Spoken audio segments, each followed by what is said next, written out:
In the age of pharaohs, shadows of the Great Pyramid. They told you the pyramids were monuments to the dead, but what if they were monuments to a knowledge so unbearable it had to be buried beneath stone? In the age of pharaohs, the Great Pyramid did not cast just a shadow on the desert. It cast a shadow across time, memory, and the fragile structure of reality itself. What if you've been living inside that shadow all along? The geometry that watches you. The desert does not move quickly, but it moves with a patience sharper than any blade you could imagine. What looks to you like stillness is a choreography written in grains of sand, a sequence measured not in days or seasons but in epochs. It was in this slow pulse of silence that the Great Pyramid rose, not merely as stone stacked upon stone, but as a machine, a structure whose very alignment mocks the limits of human cognition. You think you know what a pyramid is because you were told. A tomb, a monument, a relic of kings who feared mortality. But what if that explanation was no more than a decoy, a veil placed over something that has been staring back at you for thousands of years? Consider its geometry. The pyramid's base aligns so precisely to the cardinal directions that even your most advanced instruments cannot accuse it of error. It is off by only a fraction of a degree, as though built not by men hauling blocks but by equations incarnated into stone. Its height once measured 280 royal cubits, its base 440, numbers that, when unfolded, reveal ratios echoing the dimensions of the Earth, the curvature of the planet, and even the cycles of celestial bodies. You were told this was coincidence, the outcome of crude observations of stars. Yet the deeper you trace the ratios, the more it feels less like accident and more like intent. Intent vast enough to suggest that the builders were not working on stone but on consciousness itself. To stand before the Great Pyramid is to stand before a paradox, a structure too vast for your body, too precise for your tools, and too silent for your language. It does not explain itself. It does not need to. Instead, it waits for you to notice how its shadow is longer than stone, stretching into domains you thought belonged only to philosophy and physics. Why, for instance, does the speed of light, when expressed in meters per second, map onto the latitude of the pyramid's summit? Why do its proportions resonate with constants buried in the structure of your universe? As if stone itself had memorized equations your mind has only recently stumbled upon. You call this coincidence because that word comforts you.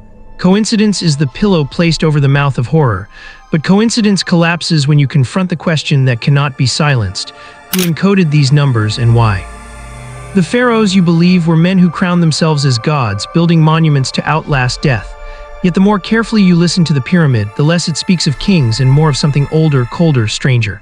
Pharaohs were temporary custodians, human faces affixed to a structure that feels less like a tomb and more like an instrument. But an instrument for what? Imagine standing inside its corridors, where air does not behave like air but like pressure held in suspension, where sound does not echo but collapses into itself, swallowed by angles that deny normal physics. The king's chamber is not decorated, not inscribed, not cluttered with treasures. It is bare stone, a granite box, a silence more oppressive than any hieroglyph. And in that silence, certain frequencies amplify themselves in ways your body feels before your ears detect them. Some experiments suggest the chambers resonate at specific hertz ranges, ones that affect brainwave states, ones that alter perception.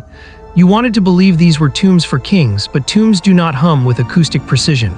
Tombs do not play the human mind like an instrument. You live in a culture that worships data, that kneels before measurement. Yet what happens when the measurements themselves begin to whisper? When mathematics, clean, indifferent mathematics, tells you that the pyramid has been recording, aligning, resonating, and encoding truths beyond human intention, you dismiss this because the alternative is unbearable. That stone can think, that geometry can watch, that shadows can know. The shadow of the Great Pyramid is not cast merely by sunlight. It is cast by perception itself. Every civilization since its construction has fallen into that shadow, interpreting, misinterpreting, projecting, denying. Historians reduce it to labor and power, tourists reduce it to spectacle, mystics inflate it into prophecy. But in each case, the pyramid remains unchanged, indifferent to interpretation, its shadow stretching silently across the centuries. What does it mean that a structure can remain constant, while every human meaning collapses against it like waves breaking on a cliff? Step deeper into its logic. The pyramid is aligned not just to the earth but to the heavens. Its shafts point toward Orion, toward Sirius, toward the circumpolar stars that never set. It was not designed to die, it was designed to map permanence. Yet permanence, when translated into human life, is annihilation. You are temporary, the pyramid is not. And so in its silence, the pyramid becomes a mirror, reflecting back not kings, not gods, but your own fragility. You will die. It will remain. Who then is the true monument, you or it? Science calls this archaeology, philosophy calls this metaphysics, religion calls this heresy, but the pyramid calls nothing. It does not speak, it only waits, its shadow pressing against your body like a weight you cannot shake. And somewhere in that weight you feel the faintest suggestion of intent, that the geometry is not observing you by chance, but because you were meant to be observed. And so the question coils tighter. If the Great Pyramid is not a tomb but a machine, if its geometry encodes not memory but surveillance, then what exactly has it been watching for thousands of years? The tomb that refused to be a tomb. The desert has no patience for lies. It devours them the way sand devours footprints before the next traveler can follow them. Yet one lie has endured, one spoken so often that it hardened into history, that the Great Pyramid was a tomb. Kings die, bones rot, sarcophagi splinter, but the pyramid, stripped of its casing stones, battered by earthquakes, plundered by thieves, still breathes with a silence that is louder than any funerary hymn. If it was a tomb, it is the only one that refuses to remember the dead. You see, a tomb requires narrative. It needs inscriptions, prayers, carved spells to shepherd a soul into the afterlife. The Valley of the Kings brims with such texts, its walls a map for the departed pharaohs, but the Great Pyramid is mute. No inscriptions line its passages, no hieroglyphs decorate its chambers. A tomb without language is not a tomb, it is something else. And that absence of text, that devouring silence, is its first act of violence against your certainty. Step into the so-called king's chamber and you find nothing royal about it, only granite, jointed with such impossible precision that a razor blade cannot fit between the blocks. At the center rests a box of red granite, often called a sarcophagus, yet no body has ever been found within, no lid survives. The box is larger than the passageways leading into the chamber, meaning it was placed there before the chamber was sealed, not brought in after. Was it designed to hold flesh, or was flesh only a decoy for something else, something the builders could not or would not name? Acousticians who have studied the chamber report a strange phenomenon.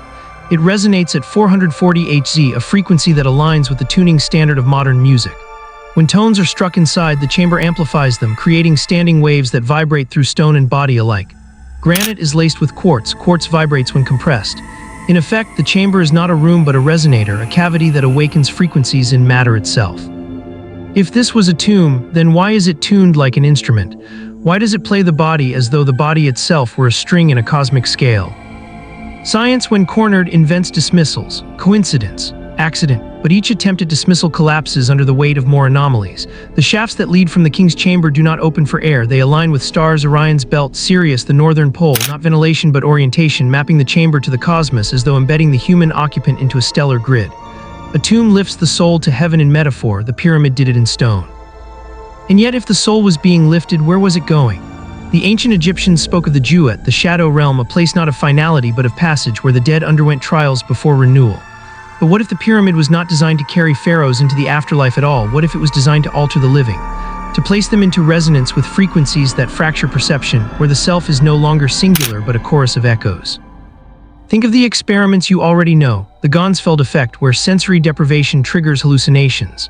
The split brain studies, where a severed corpus callosum reveals that you are not one self but two, each capable of independent thought. The Rosenhan experiment, where sanity itself collapses under context. Each of these taught you something you did not want to know, that identity is not a fortress but a fragile lens, one easily broken. Now imagine these truths carved not into paper but into stone chambers that shift your brainwaves by their very architecture. What were the builders experimenting on, pharaohs or consciousness itself? Your textbooks insist on labor, tens of thousands of workers hauling stones over decades, commanded by divine kingship. But labor alone cannot explain precision that rivals modern engineering, nor alignments that chart both earth and stars. You were taught to admire the workers, to worship the rulers, but not to question the purpose.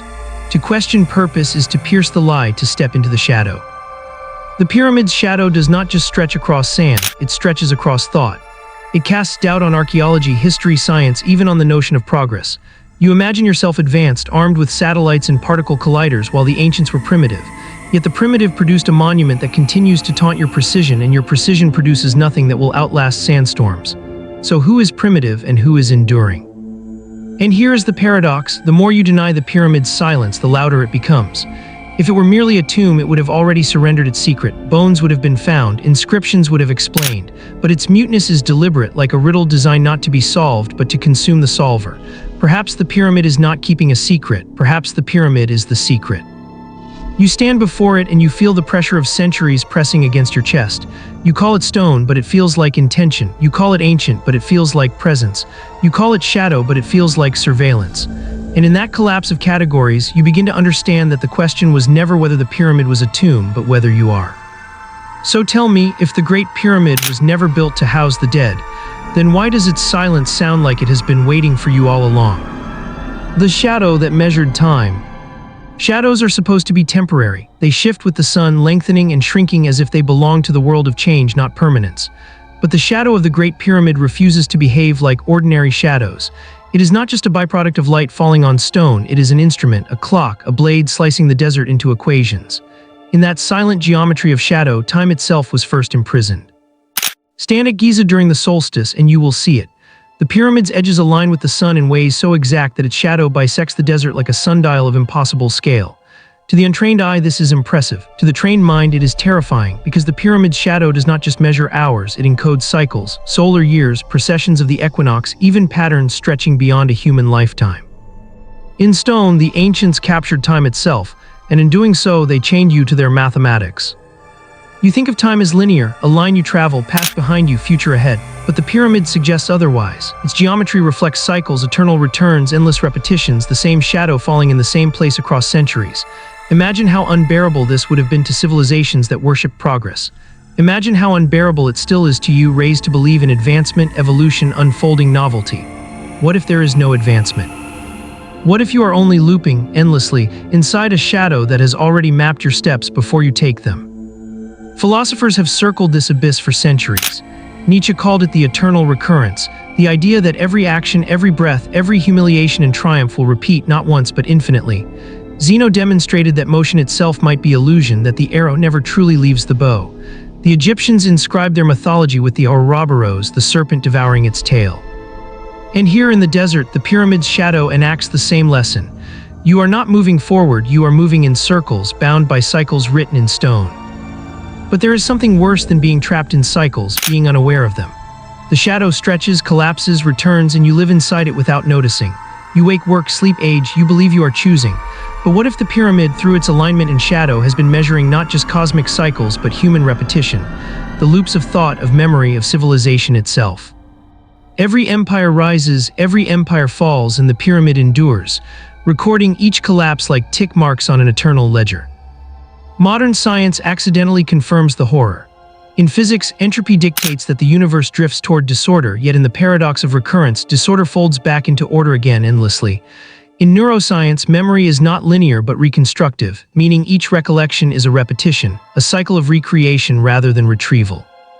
In psychology, trauma repeats itself across generations, hidden in behavior, encoded in DNA, resurfacing like a shadow that refuses to disperse.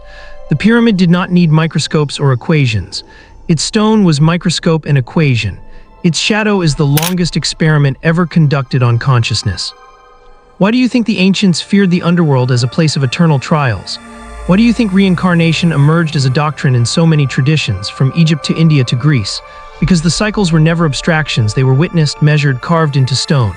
The Great Pyramid is not simply a monument you stand before, it is a mirror reflecting the cycles you cannot escape. To look at its shadow is to see the outline of your own entrapment. And perhaps that is why later civilizations tried to bury the truth beneath myth. To say it was a tomb was to comfort themselves. To say it was a triumph of kingship was to mask its deeper violence. Because if the pyramid measures cycles, then it reveals the futility of power. Pharaohs imagined themselves immortal. Their names were carved in gold, sung by priests, worshipped by subjects.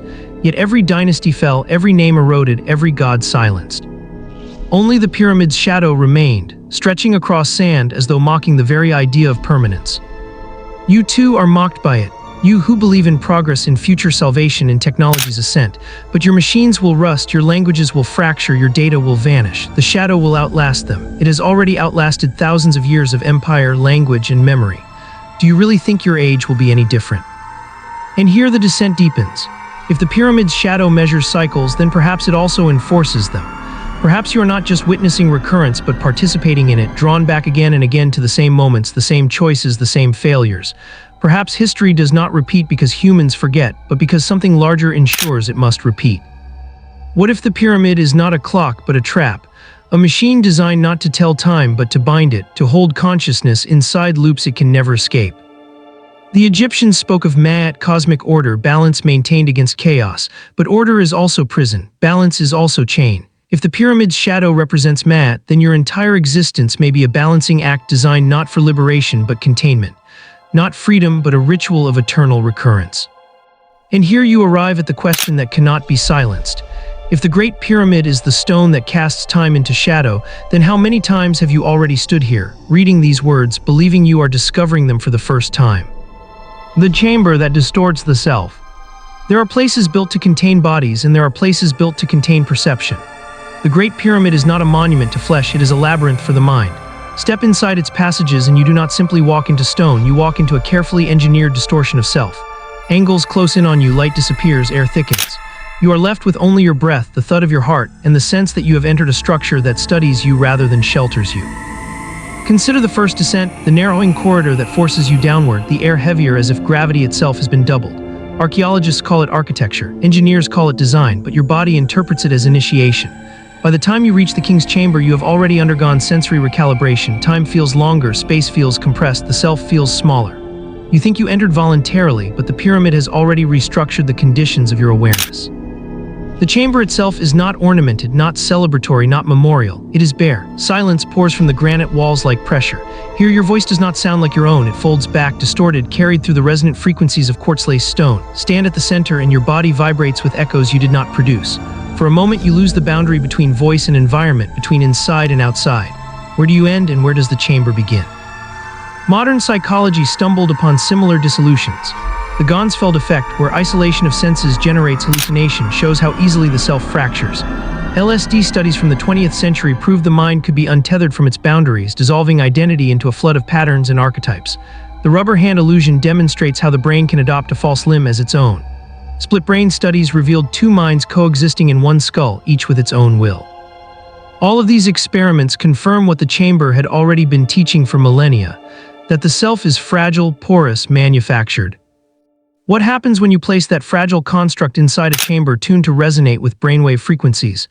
Researchers have recorded vibrations in the king's chamber around 10 Hz, a frequency associated with alpha brain states, relaxation, meditation, altered consciousness. Others have noted beats aligning with theta waves, the domain of dreams and hypnagogic visions.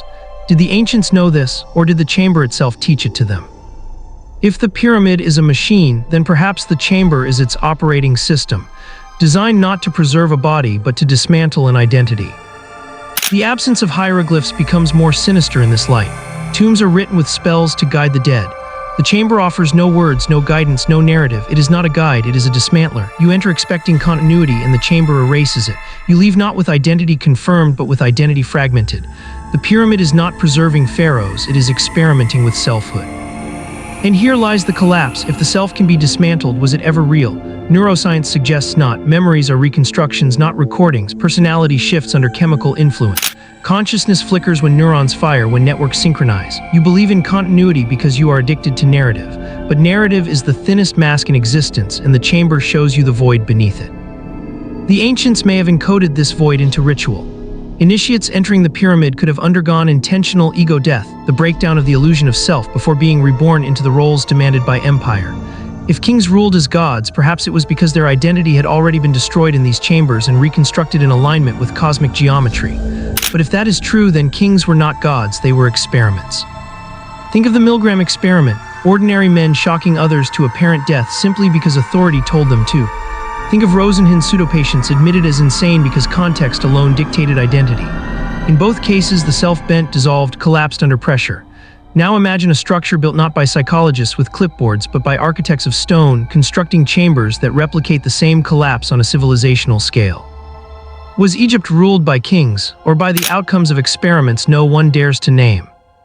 The pyramid's silence deepens the wound. A book can be closed, a lecture can end, but stone endures. Its corridors are still here, still recalibrating those who walk them. Tourists shuffle through with flashlights, snapping photos, laughing nervously.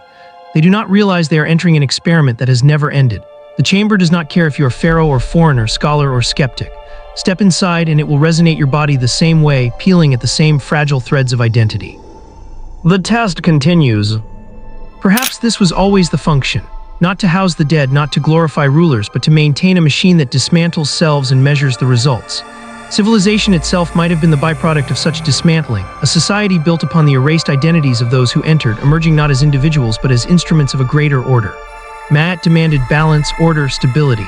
But balance is not born of individuality, it is born of conformity. What if the pyramid is the mechanism through which individuality was erased, recycled into collective obedience?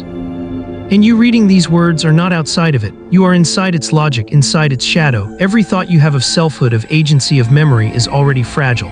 You are already standing in the chamber whether or not you ever step into Giza. Because the question was never whether you entered the pyramid. The question was always whether you ever left. So tell me, if the Great Pyramid dismantles the self until nothing remains but shadow, then who is it that walks back out into the desert? The stone that remembered what you forgot. Stone should be mute, it should not speak, not record, not remember. And yet the Great Pyramid remembers with a persistence that mocks your memory. You forget faces within years, names within months, details within days. Civilizations forget their own myths in centuries, but the stone endures, holding ratios, alignments, resonances, waiting with a patience no human mind can rival. To stand before it is to stand before a memory not your own, a memory that feels like it is remembering you. History tells you the Egyptians developed writing, that they etched hieroglyphs to preserve what the tongue could not hold. Yet what do you make of a structure that preserves without language? No text, no inscription, no papyrus scroll survives within its corridors. And still knowledge is present, encoded not in words but in proportions, not in sentences but in stone. Numbers do not erode like ink. Geometry does not burn like parchment. The pyramid remembers even when libraries collapse into ash. Think of the Library of Alexandria, destroyed in waves of conquest and accident, its scrolls scattered into oblivion. Think of the Dead Sea Scrolls, hidden in caves for millennia, their survival a fragile accident of clay jars and desert dryness. Every archive of words is vulnerable to fire, to war, to decay. But the pyramid cannot be burned, it cannot be erased, it cannot be silenced. In choosing stone as medium, the builders selected eternity itself as their script. What does it mean to encounter knowledge designed to outlast you by design? Science itself has noticed the persistence of stone. Archaeologists measure erosion on the Sphinx and whisper of rain thousands of years older than official chronology allows. Geologists trace weathering patterns that rewrite timelines, but the pyramid does more than endure weather, it endures interpretation. Every century reinvents its meaning: tomb, temple, observatory, power symbol, cosmic engine. Each meaning is a mask placed on the same face, and each mask eventually slips.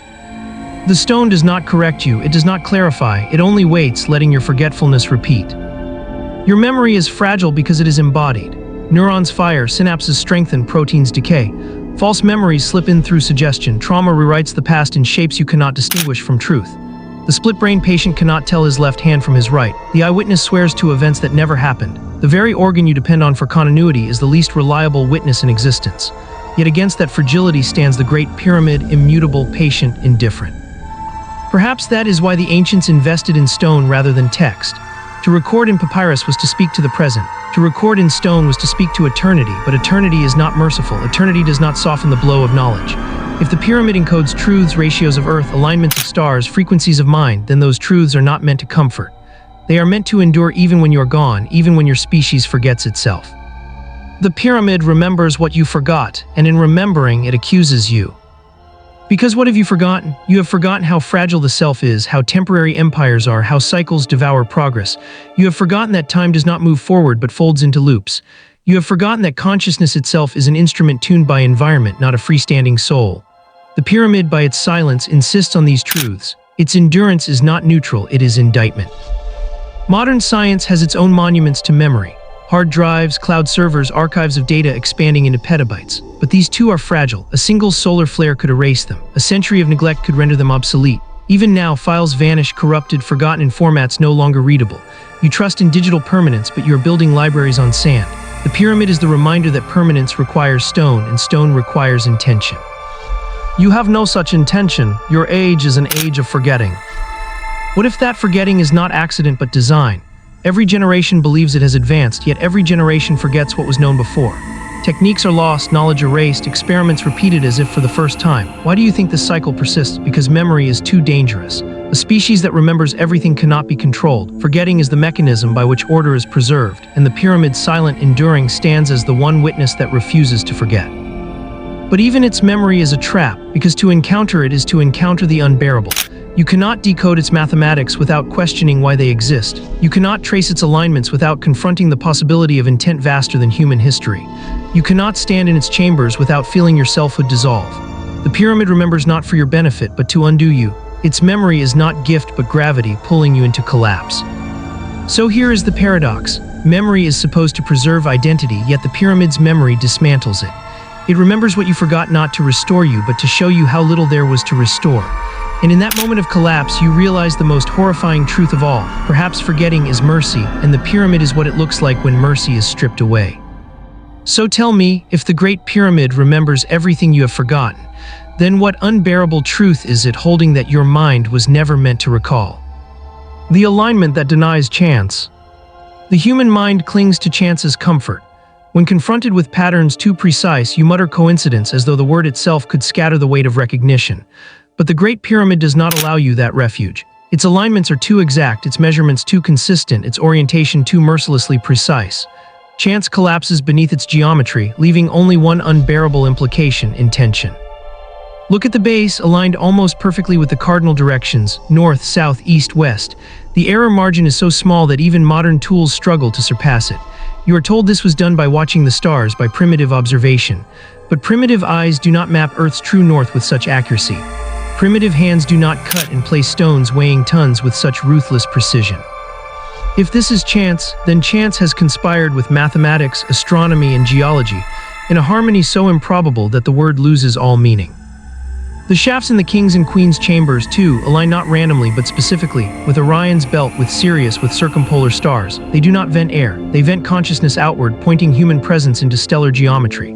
If this was chance, it is a chance that anticipates not only earthly alignment but celestial mapping. Who designed such coincidences? Who stitched the desert floor to the heavens with such exactitude? And then comes the unbearable anomaly. The latitude of the pyramid encodes the speed of light in meters per second to astonishing accuracy. Your rational defenses rise quickly. You argue that meters are a modern invention, that coincidence is inevitable when numbers are stretched across possibilities. Yet the pattern lingers, waiting. Why here at the exact summit of this structure? Why light, the very medium by which shadow exists? What if the pyramid was not built to honor the dead, but to embed constants of the universe in stone? Physics already erodes your comfort with chance. Quantum mechanics reveals particles that do not move unless observed, probabilities collapsing into outcomes only when measured. The universe is not random but participatory, forcing consciousness into the role of co-creator. The pyramid's alignments feel like the same principle carved into geology. Observation itself woven into structure, geometry insisting that your gaze is already part of its function. And philosophy echoes the same collapse. The ship of Theseus asks whether an object remains itself if all its parts are replaced. Zeno insists that motion is an illusion, that distance never resolves into arrival. Each paradox shows you the limits of reason, how certainty dissolves under scrutiny. The pyramid is not a paradox written in words, but a paradox written in stone. To call its alignments chance is to cling to the same illusion Zeno dismantled, to believe that randomness can survive precision. But here is the violence. The denial of chance is the denial of freedom. If the pyramid is intention, then it accuses you of being part of that intention. You are not free wanderer, but participant in a design too vast to perceive. Its geometry reduces you from subject to object, from agent to measurement. Every step you take inside its corridors is a calculation already anticipated by angles and resonance. You are not choosing, you are performing. This realization fractures civilizations. Some call it divine, some demonic. Some worship the pyramid as temple, others dismiss it as tomb. But all are reacting to the same unbearable truth. If chance is denied, then so is autonomy. The Pharaohs called themselves gods not because they conquered flesh, but because the pyramid proved flesh was already conquered by geometry. And yet, what happens when you apply this principle beyond stone? What if nothing in your life is chance? What if every encounter, every thought, every collapse was already aligned by patterns you cannot see? Science gestures at this horror with chaos theory, fractals repeating endlessly, tiny variations spawning predictable outcomes. Genetics mutters the same truth: your behaviors encoded before you act, your choices shadows of DNA. The pyramid did not invent this collapse, it only revealed it. Its shadow becomes unbearable under this lens. Not simply an absence of light, but a denial of randomness, a constant reminder that you live under intention too vast for comfort. Each day the sun rises, casts shadow, measures time, repeats. You think you are acting freely beneath it. You are only tracing paths already inscribed. This is why civilizations buried the pyramid under interpretation. To call it a tomb was to protect themselves from the horror of intention. A tomb is safe, it honors kings, it explains labor, it belongs to death. But a machine of alignment is not safe. It does not belong to kings or workers. It belongs to something beyond, something that denies chance itself. And so the shadow of the pyramid stretches not just across sand, but across the concept of freedom. If its alignments are intention, then every act of yours may be no more than a shadow cast by equations you cannot escape. So tell me, if the Great Pyramid denies chance with every stone, then what part of you was ever truly yours